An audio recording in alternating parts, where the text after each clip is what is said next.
નિવાસી સાથીઓ, આજે તારીખ 9મી ઓગસ્ટ 2024ના રોજ ભારતભરમાં જ નહીં પણ પૂર્ણ વિશ્વમાં આજે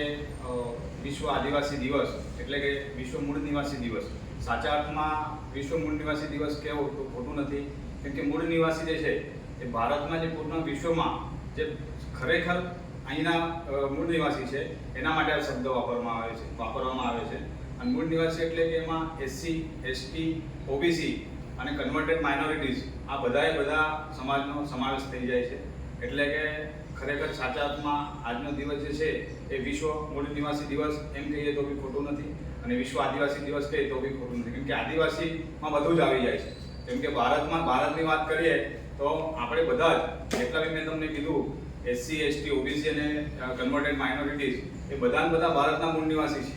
આ ભારતનું જે શરૂઆત જે થઈ એ ખરેખર મૂળ નિવાસીઓથી શરૂઆત થઈ છે. આ આદિકાળથી આપણે બધા જ વસવાટ કરી રહ્યા છીએ, પણ ખાલી આ જે કંઈ બી ષડયંત્રકારી લોકો છે એ આપણને એક પેલું આપણે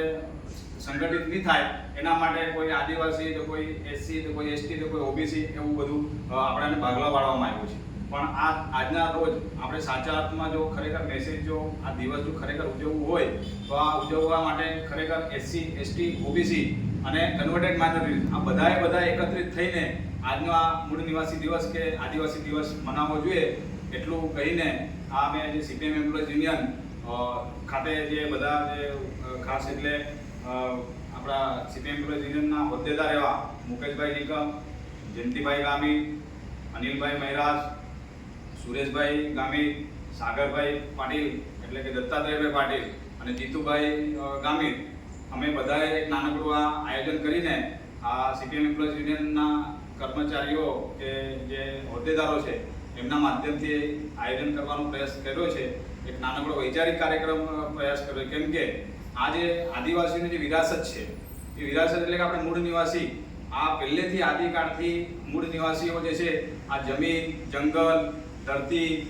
પાણી આનું પૂજતા આવેલા છે અને આ વિરાસત આપણે ટકાવી રાખવાનો પ્રયાસ આવનારા દિવસોમાં કરવાનો છે સાથીઓ. અને ઘણા બધા ભ્રાંતિઓ ચાલતી હોય છે કે ભાઈ આપણે આવું કરી નાખવાનું, આપણો ધર્મ ખતરામાં છે, આપણા છોકરાઓને આપણે મોટી લડતોમાં મોકલીએ છીએ, પણ જે લોકો આપણને કહીએ છીએ કે ભાઈ આપણો ધર્મ ખતરામાં છે એ લોકોના છોકરાઓ આઈપીએસ, આઈએએસની અધિકારીઓની તૈયારી કરતા હોય છે અને આપણા છોકરાઓને આપણે લડવા માટે મોકલીએ છીએ. તો આ વસ્તુ નહીં થવું જોઈએ. આપણા પેટને કાપીને આપણો બધો બીજો ખર્ચો સાઈડમાં રાખીને છોકરાઓને ભણાવો, એક સારા અધિકારી બનાવો, એક સારો આદર્શ નાગરિક તરીકે તમે પ્રસ્થાપિત કરવાનો પ્રયાસ કરો. એ જ આપણો સાચો આ દિવસની ઉજવણીની આપણી સાચી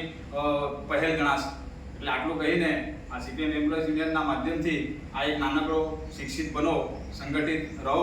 અને સંઘર્ષ કરો આ નારા સાથે હું મારી વાણીને વિરામ આપું છું. જય ભારત, જય સંવિધાન, જય વિજ્ઞાન, જય મૂળ નિવાસી, જય આદિવાસી.